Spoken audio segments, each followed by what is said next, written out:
গোটা দুনিয়াটাই পরীক্ষা। আল্লাহ যারে পছন্দ করে বেশি তার পরীক্ষাও। আসাদুন নাসি বালাআন আল আম্বিয়া, এই পৃথিবীতে আল্লাহ সবচেয়ে বেশি বালা মুসিবত দিয়ে পরীক্ষা করেছেন নবীদের। কারণ নবীরা আল্লাহর কাছে কম প্রিয় না বেশি প্রিয়? যেহেতু প্রিয় বেশি, পরীক্ষা। এজন্য মুমিনের উপর যদি পরীক্ষা আসে, মুমিনের উপর যদি অত্যাচার আসে, মুমিনের উপর যদি ধৈর্যের পরীক্ষা আসে, জেল জরিমানা আসে, মুমিন ওইটারে ভয় পায় না। মুমিন ভয় পায় একজনকে, চিল্লায় বলেন তিনি কে? কারণ আল্লাহর ঘোষণা ওয়ালা তাহিনু ওয়ালা তাহজানু, ঘোষণাটা কার? ভয় নাই, তোদের চিন্তা নাই। আনতুমুল আ'লাউনা ইন কুনতুম মুমিনিন, তোমরাই বিজয়ী হবা যদি মুমিন হও, যদি মুমিন হও।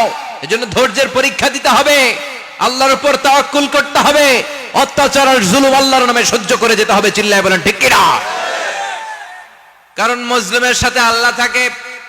মুসলিমের বদদুয়াকে বিশ্বনবী ভয় করতে বলেছেন, কারণ মুসলিমের বদদুয়ার মাঝে আর আল্লাহর মাঝে পর্দা থাকে।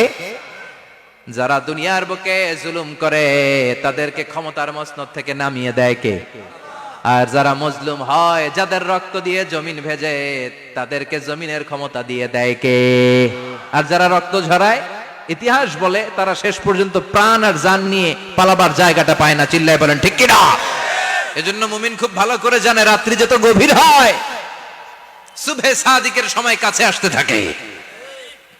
গর্ভবতী নারীর পেটের জ্বালা যন্ত্রণা, ব্যথার পেইন যত বাড়ে, নতুন মেহমান আগমনের সময় কাছে আসতে থাকে।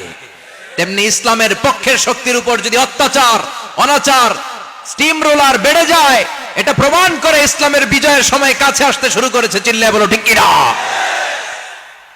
এজন্য রাব্বুল আলামিন ডেকে বলেন, গোলাম লিয়াবলুয়াকুম আইয়ুকুম আহসানু আমালা, কে ভালো আমল করো, কে খারাপ আমল করো, এজন্য আমি জীবন মরণ তৈরি করেছি। চিল্লায় কোন ঠিক কি না? এরপর আল্লাহ বললেন, ওয়ালাকাদ যায়্যানাস সামাআদ দুনিয়া বিমাসাবিহা ওয়া জাআলনাহা রুজুমান লিশ-শায়াতিন। সুবহানাল্লাহ বলেন। ওয়ালাকাদ যায়্যানাস সামাআদ দুনিয়া। মাইকম্যান কোথায়? সাউন্ডটা বাড়াও। এত দুর্বল কেন তোমার সাউন্ড? মনে হচ্ছে আমি মাইক ছাড়া কথা বলছি। সাউন্ডটাকে স্ট্রং করো। ওয়ালাকাদ যায়্যানাস সামাআদ দুনিয়া, I have beautified the closer sky with candles, with light and stars. আল্লাহ বললেন, আমি দুনিয়ার আকাশকে তারা দিয়ে সুশোভিত করেছি। আকাশে তারা আছে না নাই? এগুলো এমনি এমনি হয়েছে না? তৈরি করছে কে? বিশ্বাস হয়? কোনো সন্দেহ আছে? এখন তো লাইটিং ফাইটিং এর যুগে তারার যে কি সৌন্দর্য আমরা বুঝি না। আমরা যখন ছোটবেলা গ্রামে যেতাম, রাতের বেলা তারার মেলা, কি সুন্দর, একটার চেয়ে একটা সুন্দর। শুকতারা, ধ্রুব তারা, সপ্তর্ষি মণ্ডল, 7টা তারার একটা চেইন আছে, চিনেন এগুলো? কি সুন্দর তারা! এগুলো তৈরি করে রেখেছে কে? প্রথম আকাশের মহাশূন্যকে আল্লাহ এই তারকা দিয়ে বিউটিফাই করেছেন। ইটস এ ক্যান্ডেল, আল্লাহ সাজিয়ে রেখেছেন। আমরা খালি চোখে যেটা দেখি, এটা কিন্তু আকাশ না, এটা প্রথম আকাশ নয়। প্রথম আকাশ যে কত দূরে আমেরিকার নাসার বিজ্ঞানীরাও জানে না। খালি চোখে আমরা যা দেখি, এটা প্রথম আকাশের মহাশূন্য। এর অনেক অনেক অনেক উপরে প্রথম আকাশ।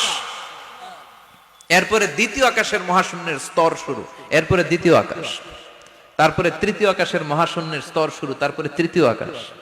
একটার চেয়ে আরেকটা বড়। প্রথম আকাশের চেয়ে দ্বিতীয় আকাশ কত বড় বলি, আপনার হাতের আংটিটা যদি সাহারা মরুভূমিতে আপনি ছুঁড়ে ফেলে দেন, পুরো মরুভূমির তুলনায় আংটি যত ছোট, আল্লাহর দ্বিতীয় আসমানের তুলনায় আল্লাহর প্রথম আসমানটা ঠিক তত ছোট। একটার চেয়ে একটা বড়, একটার চেয়ে একটা বড়। সূর্য দেখে আমরা অবাক হয়ে যাই, 9,30,00,000 মাইল দূরে। এই পৃথিবীর চেয়ে 13 লক্ষ গুণ বড়। এটার সানশাইন, আলো আসতে পৃথিবীতে 8 মিনিট 18 সেকেন্ড লেগে যায়। আমরা মনে করছি সূর্যই বড়। আমরা বসে আছি মাইথার দিয়াতে, তাই না? এই জায়গাটার নাম কি? মাইথার দিয়া। কি খালি এতটুকু প্যান্ডেলের সমান? কত বড় মাইথার দিয়া! এই পুরো মাইথার দিয়া কোন থানায় পড়ছে? দাউদকান্দি। দাউদকান্দি হচ্ছে কুমিল্লার 16টা থানার একটা, ঠিক কিনা? 16 থানা মিলে কুমিল্লার একটা জেলা। এরকম কয়টা জেলা আছে? 64 জেলা। এই 64 জেলা মিলে আমাদের সুজলা সুফলা শস্য শ্যামলা ডিজিটাল বাংলাদেশ। কথা কন। আর বাংলাদেশ হচ্ছে পৃথিবীর সবচাইতে বড় দেশ। হ্যাঁ, 64 জেলা, এরপরে ছোট। যাদের অ্যাটলাস ম্যাপ নিয়ে যাদের ধারণা আছে তারা দেখবেন বাংলাদেশ এই শব্দটা লেখার জায়গাও আমরা পাই না। মানচিত্রে বাংলাদেশ শব্দটা লেখার জায়গা পায় না। বিআরএ উঠে যায় ইন্ডিয়ার উপর, আর ডিএসএচ উঠে যায় আবার ইন্ডিয়ার উপর। মাঝখানের দুইটা অক্ষর বাংলাদেশের উপরে পড়ে। চিল্লায় বলেন ঠিক কিনা? কত ছোট দেশ, পাশের ইন্ডিয়া 20-25 গুণ বড়। ইউরোপ আমেরিকার অনেক দেশ আছে, আমেরিকায় বাংলাদেশের চেয়ে শতগুণ বড়, কানাডা কয়েকশো গুণ বড়, রাশিয়া কয়েকশো গুণ বড়। এরকম প্রায় 200 দেশ নিয়ে পৃথিবীর স্থলভাগ, আর 70% হচ্ছে শুধু পানি। এই সব মিলে আমাদের এই পৃথিবী। আর এত বড় পৃথিবীর চেয়েও নাকি সূর্য 13 লক্ষ গুণ বড়। তার মানে সূর্যই বড় না, সূর্যের চেয়ে অনেক বড় তারা আছে। সূর্যের পরে পৃথিবীর সবচেয়ে কাছের যে তারা বা স্টার, ওটার নাম হচ্ছে প্রক্সিমা সেন্ট্রাই। নাম কি?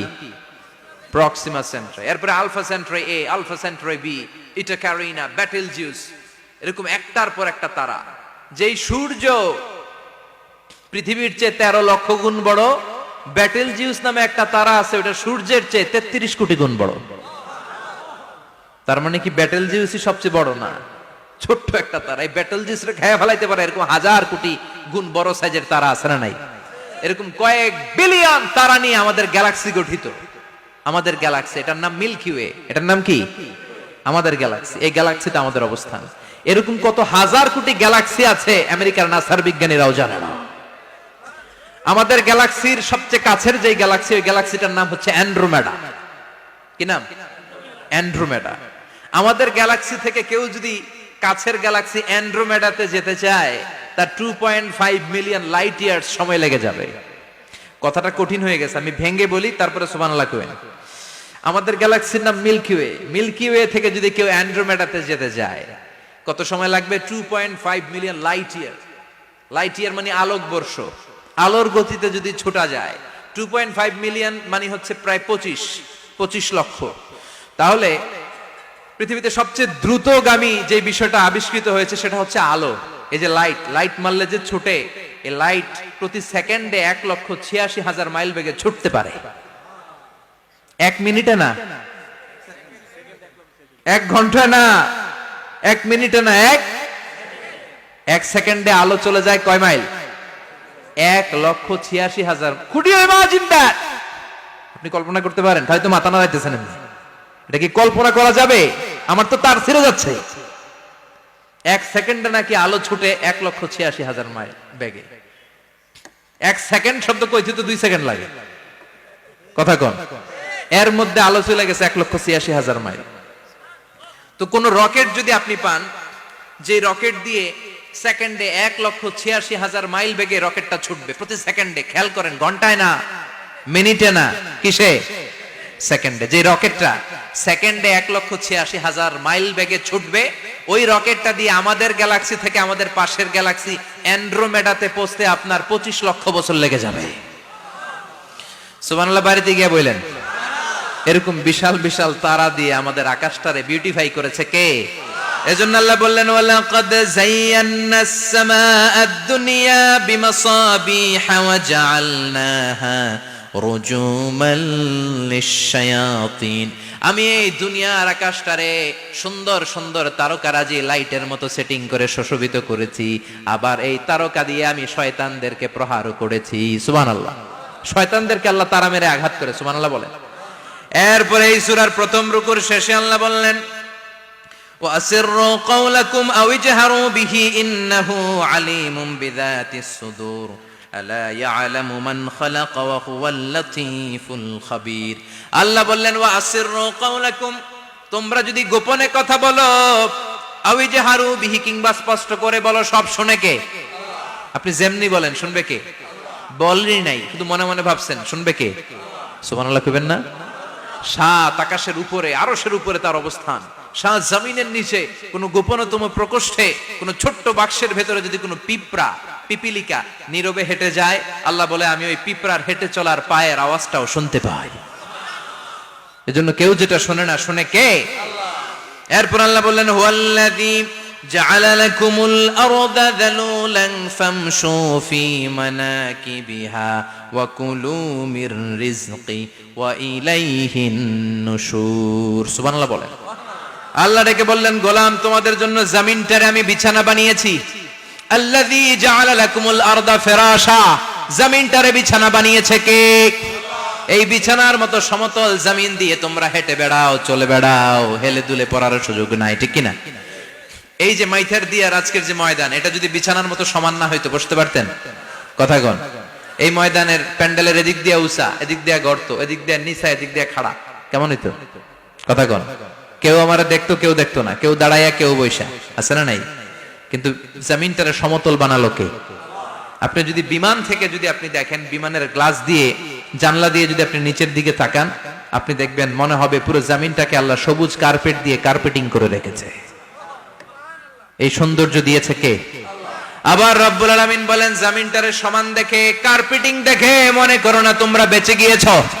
আমার দেয়া বিধান আমার জমিনে যদি কায়েম করতে না পারো, এই কার্পেটিং করা জমিনের ভেতরে আযাব আছে না নাই? এই পুরো জমিনের ভেতরে আছে আগুন আর আগুন। আগ্নেয়গিরির অগ্নুৎপাত জ্বালামুখে বিস্ফোরণ করে দিয়ে গোটা বিশ্বটারে মুহূর্তে মেসাকার করে দিতে পারে কে? এজন্য আল্লাহ ডেকে বললেন, গোলাম আমিনতুম মান ফিস সামাই আন ইয়াখসিফা বিকুমুল আরদা ফাইযা হিয়া তামুর, তোমরা কি ভেবেছো নাকি বেঁচে যাবা? আমি চাইলেই পুরো জমিনটারে কাঁপিয়ে দিতে পারি। আয়াখসিফা বিকুমুল আরদ, খাসাফ মানে ল্যান্ডস্লাইড। খাসাফ মানে কি? ল্যান্ডস্লাইড, ভূমিধস, ভূকম্পন, আর্থকোয়েক, আছে না নাই? বাংলাদেশে তো ভূমিকম্প হয় না, না? টের পাইছেন? মাঝে মাঝে মাঝরাতে হয় না? 3টার দিকে নিজেই দৌড় দিব না বাচ্চারা লইয়া দৌড় দিব, লুঙ্গি পইরা দৌড় দিব না লুঙ্গি ছাড়া দৌড়াম, কথা কম। এই ভূমিকম্প আছে না নাই? আল্লাহ বলে, মনে করো না জমিনটা সমতল, কার্পেটিং করে দিয়েছি, এই কার্পেটিং এর ভিতরেও আগুনের দলা আছে না নাই? আবার আল্লাহ বললেন, আমিনতুম মান ফিস সামাই আন ইউরসিলা আলাইকুম হাসিবা, নিচে যেমনি কার্পেটিং করা জমিনের ভেতরে অগ্নুৎপাত রেখে দিয়েছি, মাথার উপর থেকে আযাব দেওয়ার সুযোগ আছে না নাই? চাইলে আল্লাহ অগ্নি বৃষ্টি দিতে পারে, আগুন বৃষ্টি দিতে পারে, ঠান্ডার বজ্রপাত দিতে পারে। আপনারা লূত আলাইহিস সালামের কওমের নাম শুনেছেন? তারা হোমোসেক্সুয়ালিটি, সমকামিতা করত, ফলে আল্লাহ তাআলা বিশাল এক চিৎকার মেরে সাইয়েদনা জিবরাইলের মাধ্যমে পুরো জমিনটা শেষ করে দিলেন। ফাজআলনা আলিয়াহা সাফিলাহা ওয়া আমতারনা আলাইহিম হিজারাতাম মিন সিজিল, তাদের অপকর্মের কারণে জর্ডানের ওই এলাকাটাকে আল্লাহ বললেন, জিবরাইল এলাকাটারে হাতে তুলে নে, আকাশের উপরে তুলে পুরো এলাকা সহ মানুষ সহ জমিনের মধ্যে গেড়ে দে। জমিনের নিচের মাটি উপরে নিয়ে গেল কে? উপরের মাটি নিচে নিয়ে গেল কে? পুরো জায়গাটা এখন ডেড সি হয়ে গেছে। কি সি? ডেড সি নাম শোনেন নাই বোধহয়? আজকে শুনে রাখেন, এটারে বলে মৃত সাগর। এটা গজবের জায়গা, ওখানে মানুষও ডুবে না। লবণের ডেনসিটি, সল্টের ডেনসিটি এত হাই, এই পানির মধ্যে এত গজব, এর মধ্যে কোনো মাছ জন্মায় না, চিংড়ি জন্মায় না, কাঁকড়া জন্মায় না, ব্যাং হয় না, শ্যাওলা হয় না, কিচ্ছু বাঁচে না। এটা গজবের জায়গা, চিল্লায় বলেন ঠিক কিনা?